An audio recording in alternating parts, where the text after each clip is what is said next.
Hello बच्चों, let's read the question. So the question says salicylic acid and phenol can be distinguished by use of bromine water, neutral FeCl3, NaHCO3 solution और 5% NaOH solution.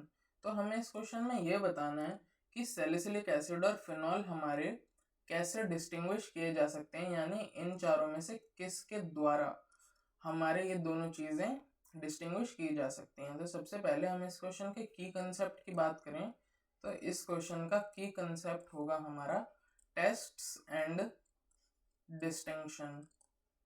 जैसा कि हम पढ़ते हैं कि अगर हमारा जैसा कोई स्पेसिफिक कंपाउंड है तो वो एक स्पेसिफिक रिएजेंट के साथ ये टेस्ट देता है जो कि दूसरा नहीं देता, उसे हम कहते हैं टेस्ट एंड डिस्टिंक्शन। तो हम ऑप्शन ए की बात करें तो उसमें दे रखा है ब्रोमीन वाटर जो कि हमारा सिंपली है Br2H2O। तो ये तो बिल्कुल सेम वे में रिएक्ट करेगा हमारा, चाहे वो हमारा सैलिसिलिक एसिड हो, यानी सैलिसिलिक एसिड हमारा ये होता है जिसमें हमारा जिसे हम कहते हैं ऑर्थो हाइड्रोक्सी बेंजोइक एसिड, और हमारा फिनॉल हो क्योंकि दोनों में ही हमारा OH ग्रुप है और इसके अंदर हमारा ट्राई ब्रोमो प्रोडक्ट बन जाता है, और क्योंकि ये हमारा जो COOH ग्रुप है ये एक इप्सो ग्रुप है, यानी ये अपनी पोजीशन से हट जाता है during aromatic electrophilic aromatic substitution. तो ये तो डिस्टिंग्विश नहीं कर पाएगा, तो ये गलत ऑप्शन हो गया। अब हम ऑप्शन बी की बात करते हैं तो ऑप्शन बी बोल रहा है कि न्यूट्रल FeCl3, पर न्यूट्रल FeCl3 टेस्ट तो फिनॉल देता है हमारा, और ये दोनों ही फिनॉल के डेरिवेटिव हैं, तो ये तो हमारा फिनॉल ही है, फिनॉल तो फिनॉल ही है, और सैलिसिलिक एसिड भी हमारा फिनॉल से बना हुआ है, तो ये दोनों ही न्यूट्रल FeCl3 टेस्ट दे देंगे हमारे, यानी हम लिखेंगे both gives neutral FeCl3 test. इसीलिए हम डिस्टिंग्विश नहीं कर सकते न्यूट्रल FeCl3 यूज करके भी।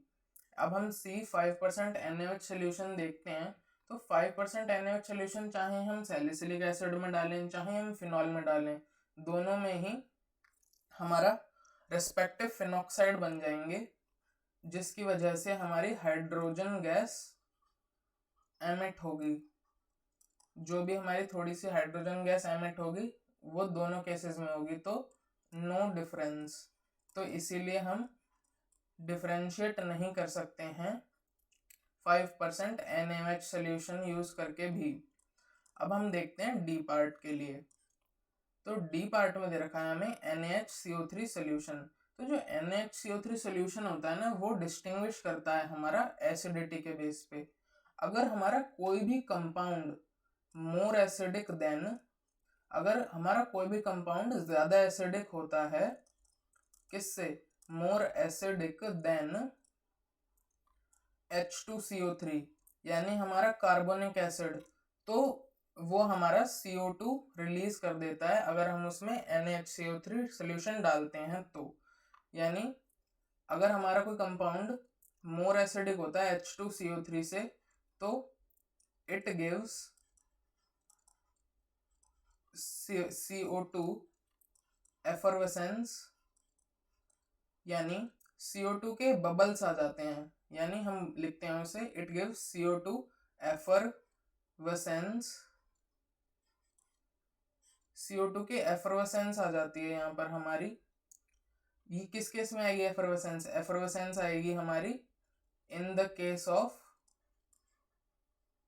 सैलिसिलिक एसिड, सैलिसिलिक एसिड, क्योंकि उसमें हमारा कार्बोक्सिलिक एसिड ग्रुप प्रेजेंट है, COOH ग्रुप ये वाला, तो इसीलिए हमारा यहाँ पर CO2 की एफरवेसेंस आ जाएगी, इसलिए हम इसको डिस्टिंग्विश कर सकते हैं फिनॉल से जिसमें CO2 की एफरवेसेंस नहीं आएगी।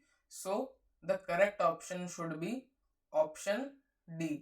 तो इस क्वेश्चन का करेक्ट ऑप्शन है हमारा ऑप्शन डी, और हमारी एफरवेसेंस आएगी सैलिसिलिक एसिड में, ये ध्यान रखने की बात है हमारे। ओके, तो I hope you understood it well. Best of luck.